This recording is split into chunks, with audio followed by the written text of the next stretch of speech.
Sarawak, a prime example for other states. MUHYIDDIN to be charged tomorrow. A match official jailed over deadly soccer stampede. Those are the headlines for tonight. I'm Handy Gui and you're watching TVS Nightline.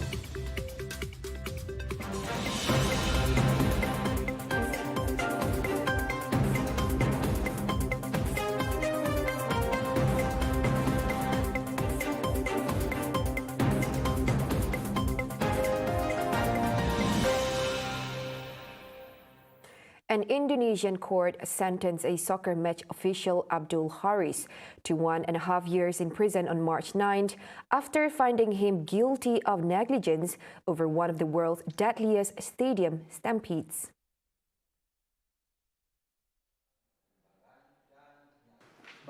I declare the defendant, Abdul Haris, has legally and convincingly been found guilty of committing a crime because of his negligence, causing people to die, causing people to be seriously injured, and causing another person to be injured in such a way as to cause temporary illness.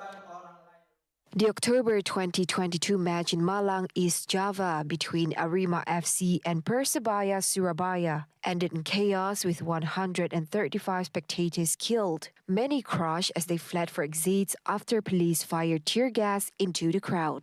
An investigation by Indonesia's Human Rights Commission found the main cause of the stampede was police firing into the crowd 45 rounds of tear gas, which FIFA has banned as a crowd control measure. The stadium gates have always been like that for a very long time. But if we have tear gas, even though the gate was wide open, the gas will still cause a problem. So if the gate is the one to blame, that's not right. It's always the tear gas. Another match official is set to hear his verdict later on Thursday, while 3 police officers are also charged with the same offenses, and their cases will be decided at a later date. Now, Malaysian Anti-Corruption Commission MACC Chief Commissioner Tan Sri Azam Baki has confirmed that former Prime Minister Tan Sri Muhyiddin Yassin would be charged on Friday, March 10th. The Commission is still taking the statement from the Perikatan Nasional Chairman after he presented himself at MACC headquarters at 11:15 a.m. On Wednesday, March 8, the Pagoh Member of Parliament denied news report of his arrest while playing golf in Selangor. Prior to this, it was reported that MACC had frozen Bersatu's account last month and charged several individuals, including former Bersatu Information Chief Datuk Wan Saiful Wan Jan and Segambut Bersatu Division Deputy Chief Adam Radlan Adam Muhammad, with corruption in connection with Jana Wibawa projects to help Bumiputra contractors. The Jana Wibawa program was implemented during Muhyiddin tenure as Prime Minister, intended to expedite projects and boost the country's economy during the COVID-19 pandemic. The development of the investigation into the case has captured the attention of many local and foreign media practitioners as well as supporters of Muhyiddin, who also flock MACC headquarters since 7 a.m. The Home Ministry calls on other states to emulate Sarawak's approach in establishing transit centres that double off as the transit centres for human trafficking victims, as part of its effort to improve Malaysia's Tier 3 ranking in the U.S. Trafficking in Persons TIP report last year. Its Minister, Dr. SAIFUDDIN Ismail, said the report's placement has put Malaysia at a disadvantaged position of not fully meeting the minimum standards for the elimination of human trafficking and not making significant efforts to do so. Sementara kita menguruskan mangsa pemberdagangan ini, kalau dia merupakan potential witness misalnya, jadi premis macam ini penting sebagai transit sebab dalam proses dia menghadiri prosedur mahkamah dan sebagainya. Jadi dengan adanya fasiliti seperti ini, dia sebenarnya mampu menyumbang ke arah memperbaiki kedudukan kita. So kerana itu KDN memberikan perhatian serius kepada penyediaan aspek logistik seperti ini. He said this during his visit to the Kuching Community Social Support Centre, CSSC. On the Kuching CSSC, he noted that it had implemented many initiatives such as central soup kitchens and food banks, which showed its compassion and the strategic synergy between the ministry and the state government.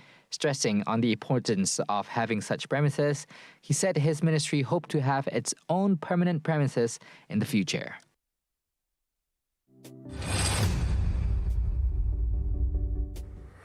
Now, the wait for over 40 children born in Sarawak with a non-resident status is finally over, as they were granted citizenship today.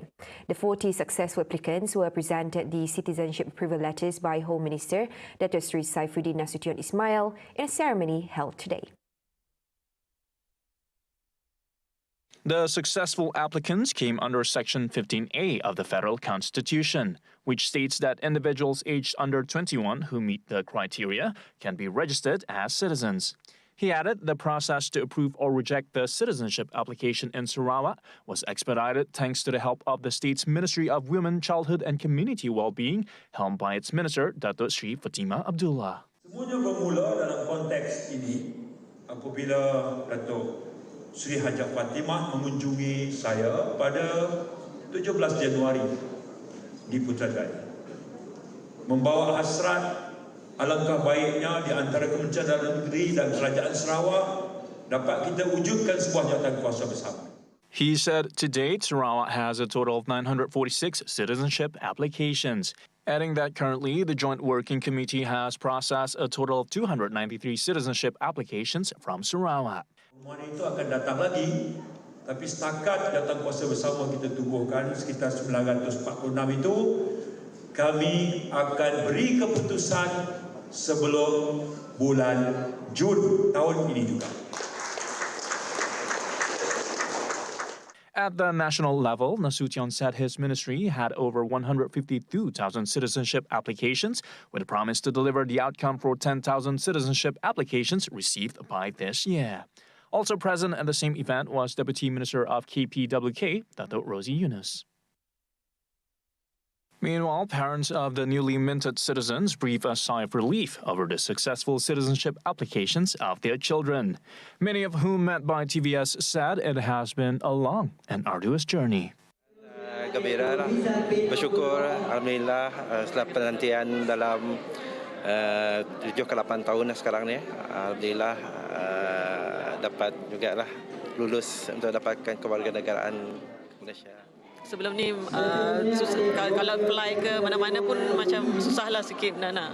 So hopefully kali tu boleh apply sini dengan mudahlah insya-Allah. Meanwhile, for Rudy Merdan, the citizenship for his son Roger Becker Gemong is even more meaningful, as it has been a 15-year dream in the making. Sangat gembira lah, karena sudah lama menunggu hari ini. Berapa lama abang tunggu proses untuk memohon? Dalam masa 15 tahun. Pada mulanya permohonan pertama saya ditolak. Lepas tu pasal merayu yang kali kedua, ni lah yang menunggu lama dalam proses tu lah. Tapi sekarang kira bersyukur lah. Earlier, Home Minister Dato' Sri SAIFUDDIN Nasution Ismail said there are over 152,000 citizenship applications in Malaysia, with 946 applications from Sarawak alone. Thus, he advised all applicants to comply with all the conditions set and file in completed documents, including marriage certificates of the applicant's parents, for approval. The Sarawak government is currently formulating a method to reimburse taxation imposed on small farmers in Sarawak. Deputy Minister of Food Industry, Commodity and Regional Development, Martin Ban, said the matter will be brought forward to the federal government for further scrutiny. Ada basisnya bagaimana kita nak pulangkan itu nanti, mungkin kita cari pendekatan lain lah, bagaimana dari pencukaian tu nanti kita pulangkan balik percentage-nya, ya, mungkin melalui insentif pengeluaran hasilan dia, itu kena kaji oleh Kementerian Plantation and Commodity Malaysia lah. Meanwhile, Martin told a press conference that the production of palm oil is the biggest gross domestic product GDP for Sarawak from the agricultural sector, which represents 68% of Sarawak's GDP. So CPO, I don't think I have the data right now. Yeah, tapi for agriculture sector, agriculture sector, kelapa sawit is the biggest contributor to the agriculture sector in Sarawak, which is about 68%. Yeah, so export antarabangsa because we use Malaysian data, so we don't have specific Sarawak data. Which is mungkin MPOB ada data ya lah, ya. Tapi dari production, agriculture sector Sarawak, oil palm is the highest lah. Yeah, in the agriculture sector, oil palm contributes 68% of the total agriculture sector of Sarawak GDP. The Sarawak's Ministry of Energy and Environmental Sustainability, MISTI, had an engagement session with its counterpart, the Ministry of Natural Resources, Environment and Climate Change, NRECC, in Kuala Lumpur earlier today. The main objective of the congregation was to establish collaborative ties between the two ministries for further future development projects that concern the sustainability of the country's environment. Representing MISTI was its Deputy Minister, Dr. Haslan Abanghibni, while NRECC had its Minister, Nik Nazmi Nik Ahmad, present during the session. Also present were NRECC Deputy Minister, Dr. Sri Huang Tiong Si, Sarawak Attorney General, Dr. Sri Talat Mahmud Abdul Rashid, and Permanent Secretary of MISTI, Abang Ahmad Abang Morni.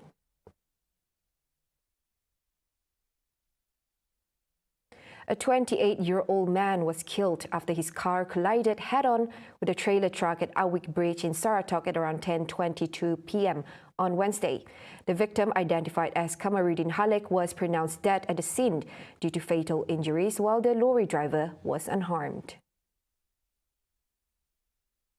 Hasil siasatan polis mendapati kejadian berlaku dalam keadaan cuaca baik di selekoh panjang namun tidak berlampu. Mangsa dipercayai menghala ke serikir, tetapi sebalik tiba di lokasi kejadian, kenderaannya masuk ke laluan bertentangan sebelum berlaku pertembungan. Akibat pelanggaran, kedua-dua kenderaan mengalami kerosakan teruk di bahagian hadapan. Mangsa yang meninggal dunia telah dihantar ke Hospital Saratog, manakala pemandu lori tidak mengalami sebarang kecederaan. Kes ini disiasat di bawah Seksyen 41-1 Akta Pengangkutan Jalan 1987. Coming up right after the break, 600 million ringgit for SMEs in Sarawak and Sabah. No plans for a pension scheme for senior citizens. Right here on TVS Nightline, stay tuned.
Hello there and welcome back. Now, small and medium enterprises, SMEs in Sabah and Sarawak were given a push with the announcement of additional funds of 600 million ringgit. Prime Minister Datuk Seri Anwar Ibrahim said the move was to facilitate the group to expand. Meanwhile, Deputy Prime Minister Datuk Seri Fadilah Yusof welcomes the announcement, saying that previously the allocations to both states would be combined with other states, in which minimizing the chances of SMEs in the two Bornean states to apply. As such, the additional allocation would allow both states an opportunity for sufficient funds. Fadilah, who is also the Minister of Plantation and Commodities, said the announcement shows that the Prime Minister is aware of the complaints from the SMEs in Sabah and Sarawak. The Ministry of Women, Family and Community Development has no plans for the pension scheme for senior citizens who are not civil service retirees or do not get a pension from the Social Security Organisation. Its Minister, Datuk Seri Nancy Shukri, said the ministry, through the Welfare Department, was offering the social services and financial aid to those aged 65 and above in the form of welfare and financial aid, such as contributions of 500 ringgit monthly under the Senior Citizen Assistance Program.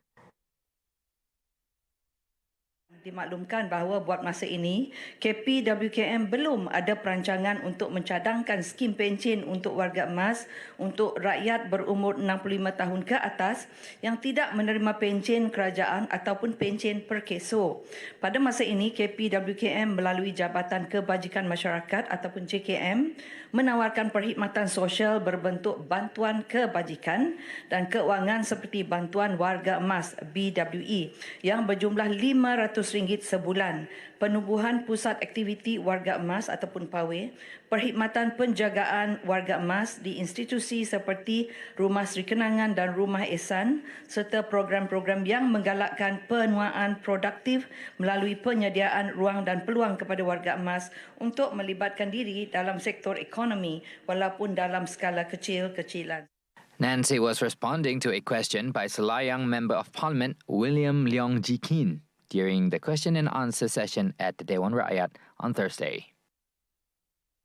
Malaysia Airlines is offering a 30% discount for students when they book their flights tickets via the MH Explorer program. Minister of Transport Anthony Locke said his ministry is also in the midst of negotiating with other airline companies to offer reasonable airfares for students from East Malaysia.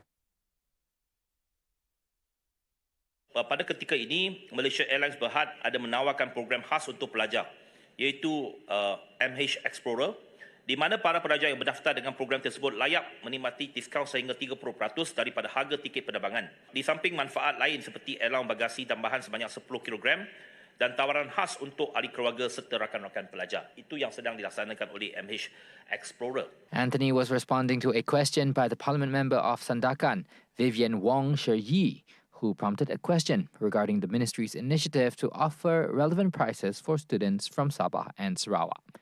Additionally, Anthony said to combat flight delays that have been a dilemma for many passengers, the Malaysian Aviation Commission MAVCOM has published a memo to remind all airlines to strengthen their policy that concerns the delays and cancellations of flights. This will ultimately establish better communication between the airline and its passengers, while adhering to the guidelines as stated in the Malaysian Aviation Consumer Protection Code MACPC. Sekiranya syarikat penerbangan gagal mematuhi MACPC, MAVCOM boleh mengenakan penalti kewangan sebanyak amount yang tidak melebihi RM200,000 dan ketidakpatuhan kedua atau berikutnya amount 10 kali daripada penalti kewangan yang dikenakan bagi ketidakpatuhan yang pertama. Between January 2018 to January 2023, Anthony stated that MAVCOM issued a total penalty of 4.72 million ringgit to airlines that violated the procedures.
Onto some international affairs.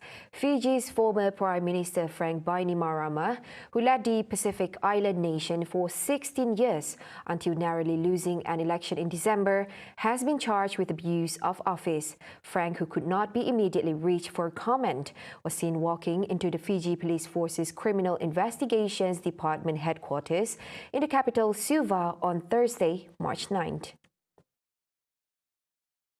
Meanwhile, a statement from the public prosecutor stated that Fiji's Director of Public Prosecutions, Christopher Pride, has sanctioned charges of abuse of office against the former Prime Minister and suspended Police Commissioner Sitiveni Keliho.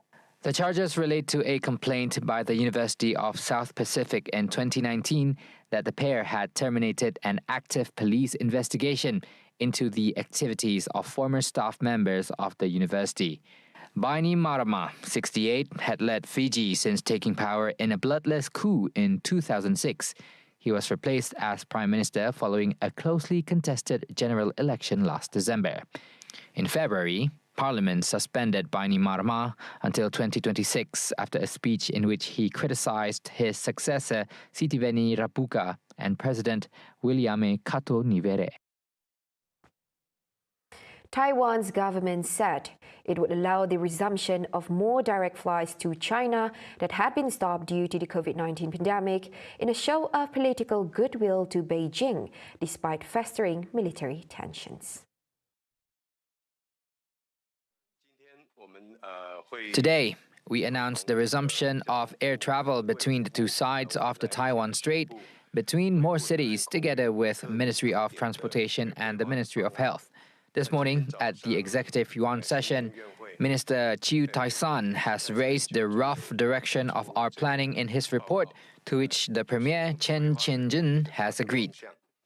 Taiwan, which China views as its own territory, currently allows direct flights to only 4 Chinese cities: Beijing, Shanghai, Chengdu, and Xiamen. But before the pandemic, multiple Chinese cities were connected to the island.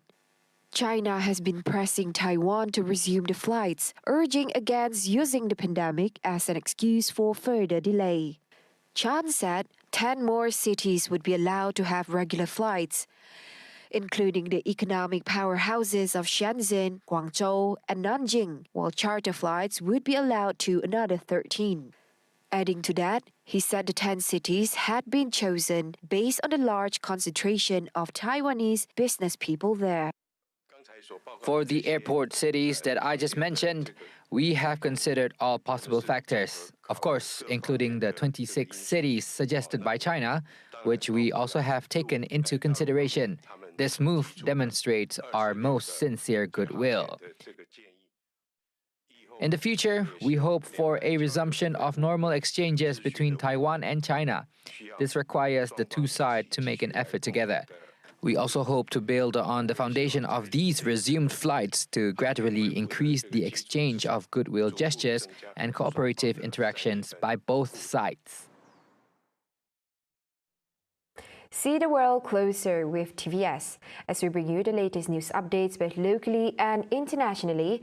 More headlines anytime at tvstv.my or follow us on our social media platforms.